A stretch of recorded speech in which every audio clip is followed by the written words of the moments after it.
Jangan lupa subscribe YouTube channel Metro TV News dan jangan lupa nyalakan notifikasinya.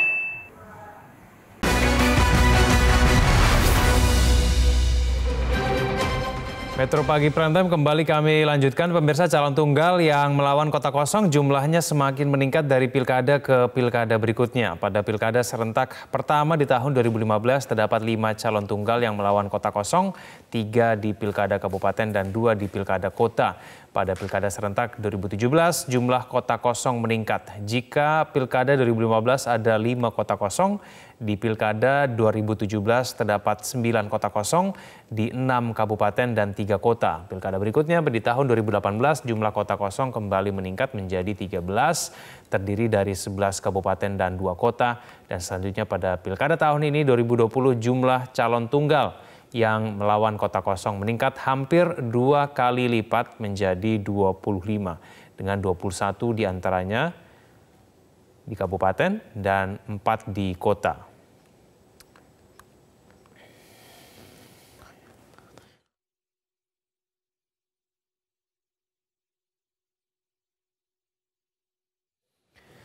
Ya, mengapa jumlah calon tunggal melawan kota kosong semakin banyak dari pilkada ke pilkada serentak berikutnya? Kita akan langsung membahasnya bersama dengan Ketua DPP Partai Nasdem Taufik Basari dan Direktur Eksekutif Indobarometer M. Kodari. Mas Kodari dan juga Mas Tobas, selamat pagi. Selamat pagi. Selamat pagi Egan, selamat pagi Bro Tobas. Ya, Mas Kodari, dari pantauan dari Indobarometer sendiri, yang melawan kota kosong ini menang atau kalah banyakan? Sebetulnya belum komprehensif ya untuk dilihat. Di sisi yang lain juga memang karena penghitungan suara kan juga masih sangat bervariasi datanya. Kalau kami paling mudah tentu melihat data rekap ya, sistem hitung dan rekapitulasi dari KPU yang dilaksanakan secara elektronik itu. Datanya kan yang masuk bervariasi, tetapi mungkin saya lebih bagus menganalisa saja mengapa ini menjadi bertambah ya, langsung ya Egan ya.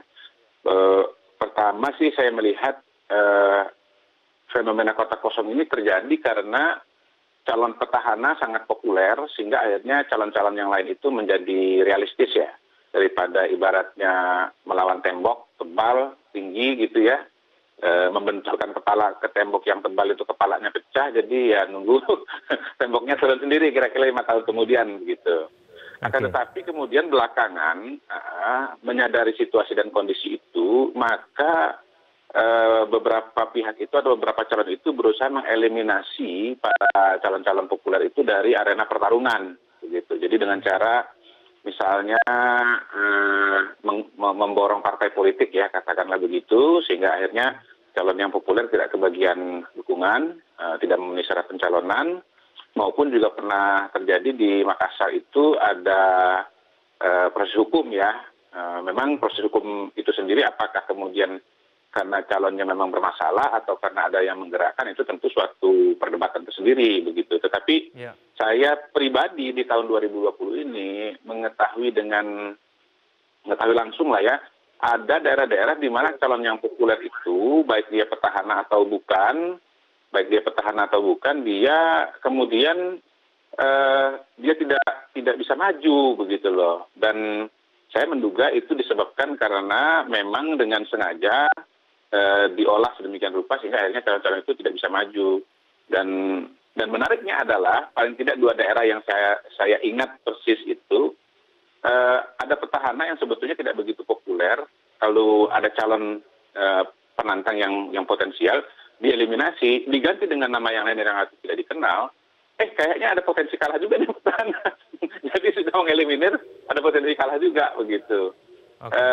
Jadi menurut saya sih memang ada modus operandi yang berbeda antara bukan modus operandi, ada situasi yang berbeda di awal katakanlah tahun 2015 dengan tahun 2020 ini terhadap fenomena kota kosong. Sekali lagi kalau dulu karena calonnya sangat populer, justru sekarang menghilangkan calon populer. Dengan kemudian banyaknya kasus yang berbeda-beda, kemudian munculnya banyaknya melawan kota kosong begitu ya. Ini kalau dari Mas Kodari sendiri melihatnya mendorong partai politik apakah untuk lebih cenderung mendukung petahana?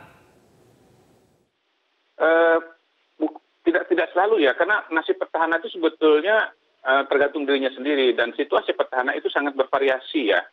Kalau dia petahana yang populer, yang disukai oleh masyarakat, maka dia sangat tinggi elektabilitasnya, dan karena itu sulit dikalahkan dalam pertarungan pilkada ya, artinya berhadapan dengan pilihan masyarakat. Nah, supaya jangan masuk kepada fase dipilih oleh masyarakat, itu dieliminir dulu, jangan masuk ke dalam arena kontestasi begitu. Nah, tapi kalau calon yang tidak populer, itu potensi kalahnya itu menang. Bahkan setelah dia mengeliminir lawan yang kuat pun, karena perasaan tidak happy dari masyarakat itu sudah kuat, maka ibaratnya ya lawan siapapun juga akan dipilih begitu. Oke, baik. Kita akan lanjutkan diskusi kita di segmen selanjutnya. Saya akan berikan kesempatan kepada Mas Tobas untuk menanggapi mengenai topik kita hari ini. Pemirsa jangan kemana-mana, kami akan kembali usai jeda. Kembali bersama kami di Metro Pagi Prime Time. Pemirsa, kita lanjutkan dialog kita. Saya langsung kepada Mas Tobas. Dari partai politik sendiri melihat kemudian fenomena banyaknya calon tunggal yang melawan kota kosong ini disebabkan karena apa, Mas Tobas? Ya, saya melihat ada dua kemungkinan. Yang pertama adalah kemungkinannya natural, ya, secara alami dia terjadi. Yang kedua memang direncanakan. Ya, kalau yang natural itu terjadi karena memang mungkin di daerah-daerah tersebut tidak ada calon yang kuat yang berani melawan. Ya, jadi hanya tersentral ke satu pasangan saja yang memang sangat punya kekuatan yang luar biasa sehingga tidak ada yang berani yang melawan, atau tidak ada partai yang berani mencalonkan calon lain. Itu yang pertama. Tapi ada juga yang direncanakan, ada satu pasangan calon yang mencoba memborong dukungan dari partai politik sehingga menutup kemungkinan bagi bagi calon yang lain untuk bisa mendapatkan dukungan partai politik secara jumlah persyaratan kursi yang cukup. Nah, jadi kemungkinannya dua itu. Nah, kalau dipertanyakan sekarang apa yang bisa dilakukan oleh partai politik? Ya, partai politik ya posisinya kalau untuk yang pertama yang memang natural ini ya tidak bisa berbuat apa-apa ya, karena memang dinamika politiknya seperti itu. Partai politik tentu ingin mendukung pasangan yang diperkirakan akan menang. Tapi untuk yang kedua, menurut saya yang salah satu yang bisa dilakukan adalah ya menghilangkan praktek politik mahar, ya, sehingga kalau misalnya semua tanpa mahar kan masih ada alternatif lain bagi pasangan-pasangan calon tertentu untuk juga meyakinkan partai politik ini untuk bisa memberikan dukungannya. Mas Tobas, tapi kan ada dugaan bahwa jangan-jangan memang kaderisasi dari partai politik sendiri tidak berjalan dengan baik. Dan kemudian ini kan juga tidak meyakinkan kalau bahwa calon yang betul-betul terpilih nanti bukan merupakan calon yang terbaik karena kemudian pilihan dari pemilih ini terbatas, Mas Tobas.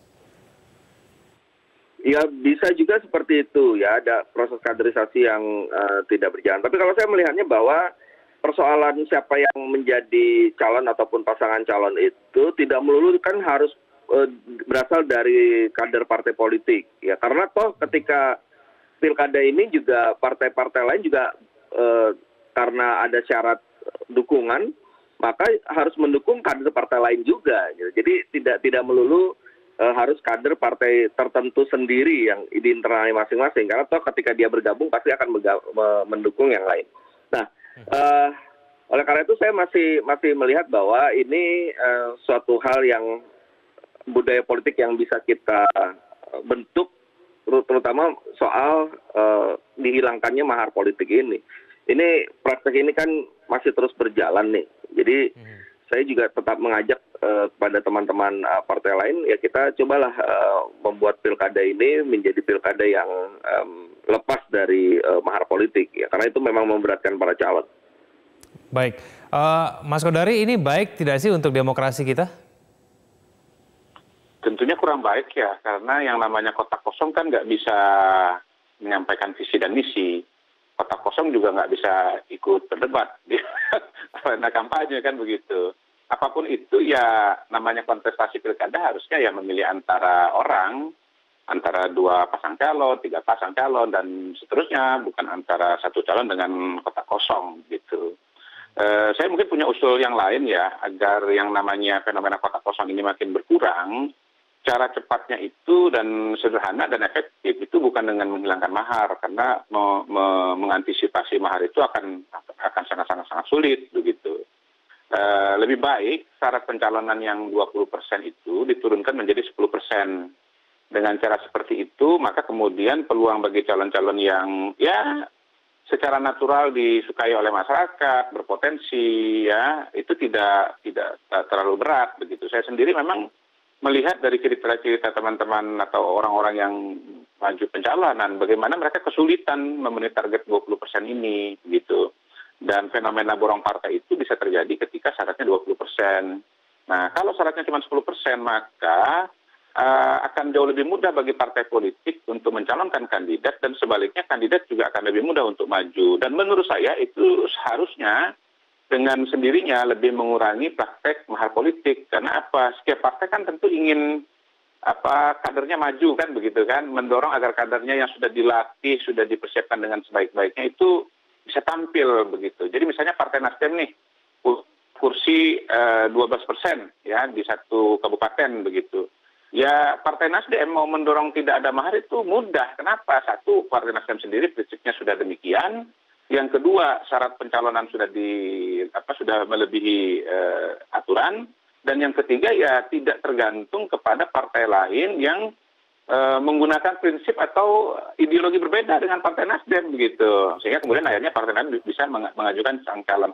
Saya terus terang tahu kok ada ada calon yang dulu mau dicalonkan oleh Partai Nasdem dan calon itu memang populer, disukai masyarakat, berkualitas, tapi hampir nggak bisa berangkat, hampir nggak bisa maju gara-gara Partai Nasdem dan ada partai yang lain itu beda prinsip gitu. Nah itu Baik.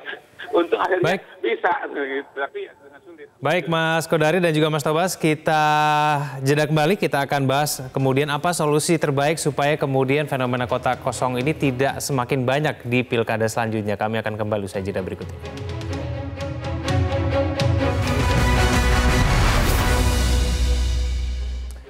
Kembali bersama kami di Metro Pagi Prime Time, kembali kita lanjutkan mengenai fenomena kotak kosong. Saya akan langsung ke Mas Tobas. Mas Tobas, lebih baik diturunkan saja ambang batas pencalonan menjadi 10% dibandingkan kemudian berharap bahwa mahar politik bisa betul-betul hilang begitu. Tanggapan bagaimana? Ya, sebagai satu gagasan menurut saya baik-baik saja ya. Mungkin itu bisa juga dipertimbangkan kalau kita memang mendiskusikan soal kotak kosong ini. Cuma juga harus kita pertimbangkan untuk hal-hal lainnya ya. Misalnya apakah kalau misalnya diturunkan kemudian menimbulkan begitu banyaknya calon, itu kan juga ada kemungkinan di daerah-daerah tertentu. Apakah itu sangat baik untuk masyarakat? Apakah soal anggarannya juga menjadi membengkak dan sebagainya? Tapi itu menurut saya banyak hal yang mesti dipertimbangkan. Tapi sebagai satu ide ya, masukan untuk kita mengurangi atau meminimalisir kotak kosong, menurut saya itu ide yang baik-baik juga. Kalau misalnya memang mau menghilangkan mahar politik itu memang caranya bagaimana Mas Tobas? Kalau itu memang kembali kepada masing-masing partai politik ya, harus ada kesungguhan dari masing-masing partai politik untuk memang mau menerapkan politik tanpa mahar. Ya tentu kita sulit karena aturannya sih sebetulnya sudah jelas bahwa tidak boleh adanya politik transaksional termasuk juga mahar politik, tapi pada prakteknya kan masih berjalan. Oleh karena itu tetap ini merupakan satu panggilan moral lah bagi masing-masing partai politik untuk bisa memulai dari dirinya sendiri menghentikan praktek mahar politik ini. Baik, Mas Kodari, kalau menurut Anda, apakah kemungkinan nanti di pilkada kita berikutnya akan semakin meningkat nanti kotak kosongnya ini? Ya, saya khawatir begitu ya, karena para calon dan partai ini kan belajar ya. Di awalnya mereka nggak menyadari bahwa kunci kemenangan itu bukan hanya di arena pertarungan, tetapi juga sebelum pertarungan. Saya sering mengatakan begini, variabel kemenangan itu ada variabel internal di calon, seperti pengenalan, kesukaan, ya dan seterusnya, dan itu harus dikerjakan oleh calon. Tetapi juga sebetulnya peluang menang itu tergantung dari konstelasi calon yang ada, begitu. Nah, konstelasi calon yang ada itu kan ada beberapa aspek ya, yang biasanya dipahami itu ya misalnya nih ya, secara latar belakang primordial, yang datang dari komunitas A berapa, yang datang dari komunitas B berapa, begitu. Sehingga kemudian menghitung fragmentasi suara di antara segmen-segmen tersebut. Tapi sebetulnya nomor satu, ketika ada calon yang sangat populer dan kemudian dia sudah di arena pertarungan, itu 50%, 70% pertarungan sudah selesai. Ya, apalagi kemudian kalau kita bicara wilayahnya itu besar, wilayahnya itu luas, begitu ya, tentu tidak mudah untuk melakukan kegiatan-kegiatan politik dalam waktu yang singkat, apalagi di era pandemi ini. Saya melihat era pandemi ini mungkin juga ikut mendorong praktek kota kosong, karena disadari bahwa, wah ini saya mau ngejar calon yang populer ya, entah dia petahana atau bukan. Dengan segala keterbatasan yang ada, kampanye itu menjadi sulit. Nah, ketika kampanye menjadi sulit, mau mengejar ketertinggalan pengenalan, ketertinggalan popularitas dalam waktu yang singkat, itu menjadi suatu hal yang mustahil begitu. Nah, jalan cepatnya, jalan pintasnya adalah dengan membuat calon tertentu itu tidak bisa memenuhi target angka 20%. Yang jelas yang saya ketemu langsung ya, yang mengalami fenomena penjegalan dan tidak mampu memenuhi angka 20%, itu sesungguhnya kalau syaratnya 10%, dia lolos kok begitu. Soal jumlah calon saya kira nggak masalah ya. Medan pernah ngalamin 10 calon ya kan. Kemudian ya oke bahwa kemudian calon akan banyak, tetapi saya kira juga nanti partai dan calon juga menyadari. Jadi ada mekanisme natural di mana terjadi seleksi alam begitu. Oke, saya partainya bisa maju, tetapi kemudian saya popularitasnya terbatas. Ya, daripada saya nekat maju lalu kemudian akhirnya kalah, lebih baik tidak usah begitu. Dan kalau soal biaya saya kira sih mungkin nggak terlalu signifikan ya. Mungkin paling lembaran suratnya yang agak lebih besar lah kira-kira begitu. Tetapi jumlah TPS-nya tetap tidak akan berubah, jumlah petugas KPPS-nya tetap tidak akan berubah. Jadi hemat saya sih kalau betul-betul serius sungguh-sungguh menghapuskan praktek money politik, salah satu kuncinya bukan dengan menghimbau atau mengharap atau berdoa kepada langit bahwa agar partai lain itu ikut jejaknya Nasdem, tapi buatlah regulasi ya, diturunkan angkanya jadi 10%. Saya yakin nanti praktek itu akan menurun dengan sendirinya karena jauh lebih mudah memenuhi syarat 10% daripada 20%. Begitu ya, Gan. Baik, Mas Tobas, dibilang tadi ada penjegalan sebetulnya yang mungkin dilakukan. Apakah memang itu terjadi, Mas Tobas? Ya, memang dalam beberapa tempat itu terjadi ya. Saya karena turut mengawal juga di beberapa pilkada ada calon-calon yang berupaya untuk menjegal calon lainnya ya dengan cara memborong partai, dengan cara menutup akses pada partai-partai tertentu supaya partai-partai tertentu ini tidak memberikan dukungan kepada calon lawannya. Dan itu terjadi. Betul kata Mas Kodari tadi bahwa pertarungan memang 2 tahap. Tahap pertama adalah mencari dukungan partai untuk sampai memenuhi syarat. Tahap kedua baru bertarungnya di tengah-tengah masyarakat. Nah, oleh karena itulah maka ya ini fakta demokrasinya seperti itu. Memang ada tahapan dukungan partai dan tahapan di lapangan. Tapi menurut saya ya beberapa ide-ide dari Mas Kodari patut untuk dipertimbangkan juga ya, karena pada saat ini kan kita juga sedang menyusun RUU Pemilu ya, yang di situ RUU Pemilunya digabungkan berbagai ketentuan pemilu ya, mulai dari pileg, pilpres sampai juga pilkada. Jadi kita lihat saja nanti apakah ide-ide ini juga bisa masuk dalam pembahasan dalam RUU Pemilu. Oke, baik, kita sama-sama berharap semoga kemudian fenomena kota kosong ini tidak semakin bertambah di pilkada selanjutnya. Terima kasih Mas Tobas dan juga terima kasih Mas Kodari telah bergabung bersama kami di Metro Pagi Prime Time.